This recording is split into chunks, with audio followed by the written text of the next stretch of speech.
Mars feels familiar in a way no other planet does. It rises in our sky with a rusty glow, bright enough to notice, close enough to imagine. It traces a wandering path against the stars that ancient astronomers tracked with care, naming it for war because it burned red and refused to stay put. Unlike the distant giants or the unreachable inferno of Venus, Mars feels approachable. It has a surface we can see. It has weather we can describe. It has a geography we can map. It has a day only slightly longer than Earth's. It has seasons driven by a tilted axis much like our own. It has polar ice caps that grow and shrink with the year. It has scars that look like river valleys and deltas, shaped by forces that once behaved in familiar ways. Canyons stretch for thousands of kilometers. Sediments lie layered as if laid down by flowing water over immense spans of time. Mars looks like a world that almost worked. That resemblance has shaped human thought for more than a century. Long before spacecraft revealed its true nature, Mars became a canvas for projection. Telescopes blurred shadows into canals. Science fiction filled those canals with civilizations, then with ruins. Mars became the first planet we imagined as a second home, not because it was easy, but because it felt incomplete, like a draft abandoned mid-sentence, like a story interrupted rather than concluded. That feeling is powerful, and it is deceptive. Mars is not a damaged Earth, is not a failed version of our world. It is a fundamentally different planet that followed a different path from the beginning. Any attempt to transform it must begin by accepting that nothing about the process would be natural, fast, or forgiving. Terraforming Mars is not restoration. There is no baseline to return to. There is only imposition. The first obstacle is the atmosphere. Mars's atmosphere is thin to the point of absurdity. At the surface, the pressure is less than 1% of Earth's. It is so low that liquid water cannot remain stable for long. Exposed water boils, then evaporates. Ice sublimates directly into vapor. A human body placed unprotected on the surface would lose consciousness in seconds, not from cold, but from the absence of pressure. Blood would boil, not metaphorically, but physically, because the surrounding environment cannot keep it liquid. No amount of clothing changes that. No architectural ingenuity alters the physics. To fix this, Mars needs air, orders of magnitude more air. The planet does contain carbon dioxide, frozen into its polar caps and chemically bound into surface minerals. For decades, proposals have suggested releasing this CO2 by warming the planet, thickening the atmosphere, and triggering a runaway greenhouse effect. But even in the most optimistic estimates, releasing every accessible molecule would still result in an atmosphere far thinner than Earth's. Enough to warm Mars slightly, enough to alter weather patterns, not enough to support open water long-term, not enough for humans to survive unprotected, so the rest must come from elsewhere. Terraforming proposals often turn outward, icy asteroids, ammonia-rich bodies from the outer solar system, comets redirected inward and placed on collision courses with Mars. Each impact would deliver volatiles, release heat, and add mass to the atmosphere. In theory, this could slowly build a thicker envelope of gas. In practice, the scale is staggering. These would not be isolated events. They would be sustained bombardments lasting centuries. The number of impacts required would reshape the planet's surface repeatedly. Each collision would release energy comparable to nuclear arsenals, triggering global shockwaves, fires, and seismic disturbances. Any emerging environment would be periodically annihilated in the name of a future one. Terraforming Mars would begin with centuries of deliberate devastation. And even if we succeeded, even if Mars were wrapped in a thicker atmosphere, it would not stay. Mars's gravity is weak.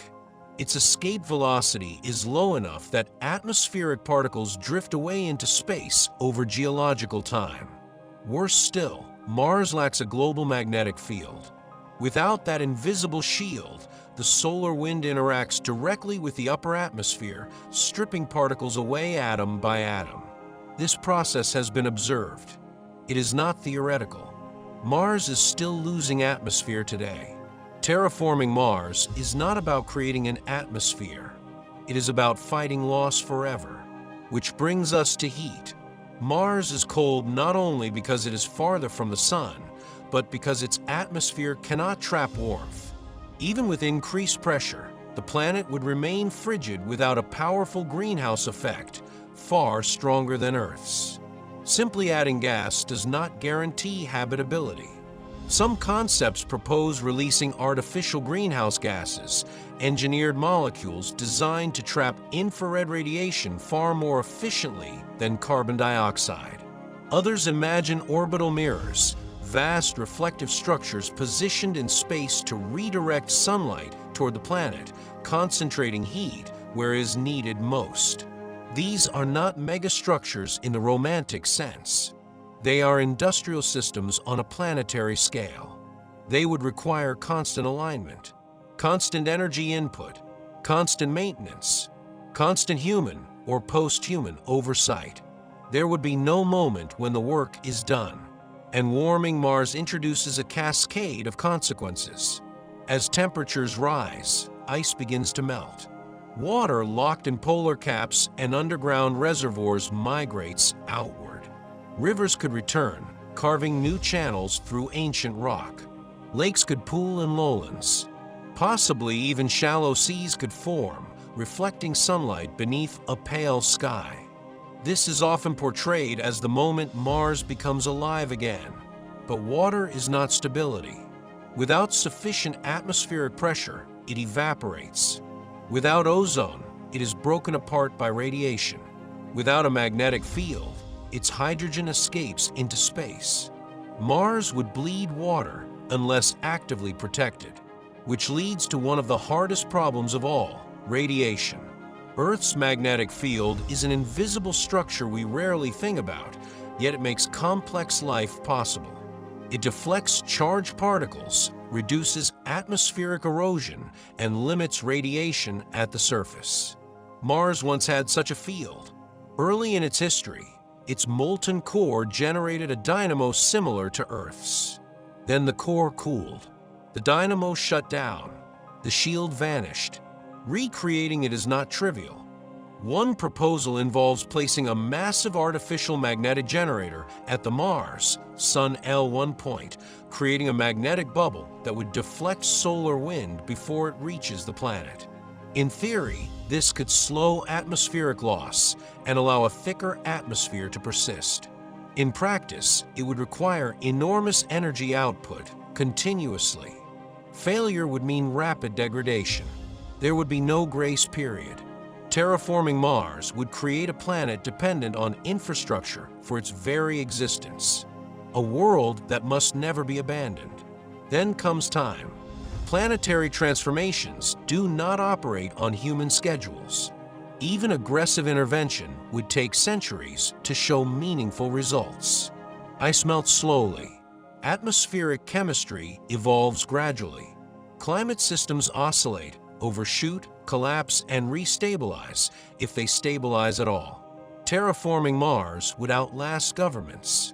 It would outlast corporations. It would outlast economic systems.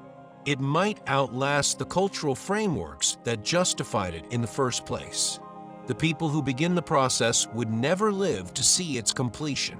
The people who inherit it might not understand why it was started. And any interruption, war, collapse, neglect, or simple loss of interest could undo centuries of effort in decades. Then there is biology. Mars has no known ecosystem. Introducing life would not be colonization, it would be creation. Microbes would be the pioneers, engineered organisms designed to survive radiation, cold, and low pressure. They would need to alter soils, fix nitrogen, release oxygen, and slowly construct the foundation of a biosphere.